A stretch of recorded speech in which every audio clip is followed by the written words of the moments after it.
নমস্কাৰ মুখ্যমন্ত্ৰী ডাঙৰীয়া।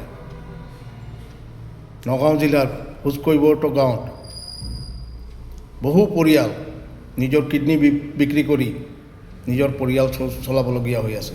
এয়া অতি দুখৰ কথা।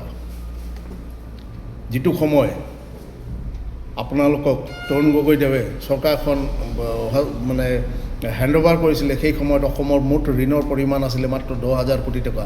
সেয়া আপুনি নিজেই এটা শ্বেতপত্ৰ তেতিয়া দাখিল কৰিছিলে 2016 চনৰ জুন বা জুলাই মাহৰ 4 তাৰিখ আছিলে, মই পাহৰিলোঁ মাহটো অন্তত। যি কি নহওক, সেই ঋণৰ পৰিমাণ আজি 1,80,000 কোটি টকা হৈছে।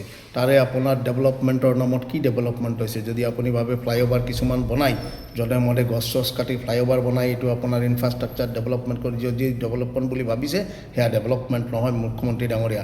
ডেভেলপমেণ্ট হ'ব লাগিছিল মানুহৰ, এই যে মানুহৰ আজি দুৰৱস্থা, মানুহৰ এনেকুৱা আৰ্থিক অনটনত আহি পেলাই, নহ'লে এজন মানুহ নিজৰ অংগ কোনোবাই বিক্ৰী নকৰে মুখ্যমন্ত্ৰী ডাঙৰীয়া।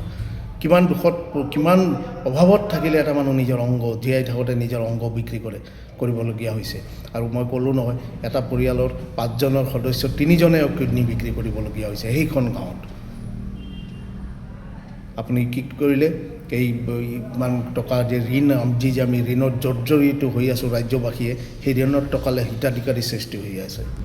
আৰু সেই হিতাধিকাৰী কোনো কনষ্ট্ৰাকটিভ নহয়, এইটো ডেষ্ট্ৰাকটিভ হিতাধিকাৰী। কনষ্ট্ৰাকটিভ হিতাধিকাৰী আমি দিছিলোঁ তৰুণ গগৈ চৰকাৰ থাকোঁতে। আমি তেতিয়া মেধাৱী ছাত্ৰসকলক আমি কম্পিউটাৰ দিয়া হৈছিলে তেতিয়া প্ৰথমে, তাৰপিছত লেপটপ, ইভেন কি 50% পোৱা ল'ৰা ছোৱালীক টেবলেট পৰ্যন্ত দিয়া হৈছিলে। সেই সময়ত যিখিনি বিৰোধীত আছিলে তেওঁলোকে কৈছিলে যে এইবিলাক কংগ্ৰেছে এবাৰ দিছে আৰু দিব নোৱাৰিব, কিন্তু আমি কণ্টিনিউ চলাই গৈ আছিলোঁ। আমি যিটো সময়ত সেই কনষ্ট্ৰাকটিভ হিতাধিকাৰী যেতিয়া সৃষ্টি কৰিছিলোঁ, তেতিয়া ভাৰতবৰ্ষৰ মধ্যবিত্ত পৰিয়ালৰ মাজত কম্পিউটাৰ, লেপটপ এইবিলাক সপোন আছিল, সেয়া কনষ্ট্ৰাকটিভ আছিল। সেই ল'ৰা ছোৱালীখিনি শৈক্ষিক দিশত বহুত উন্নত কৰিব পাৰিছে।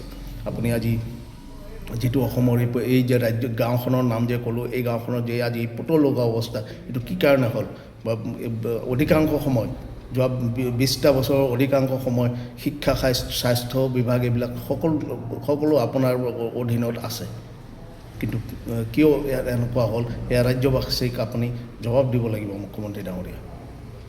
ধন্যবাদ।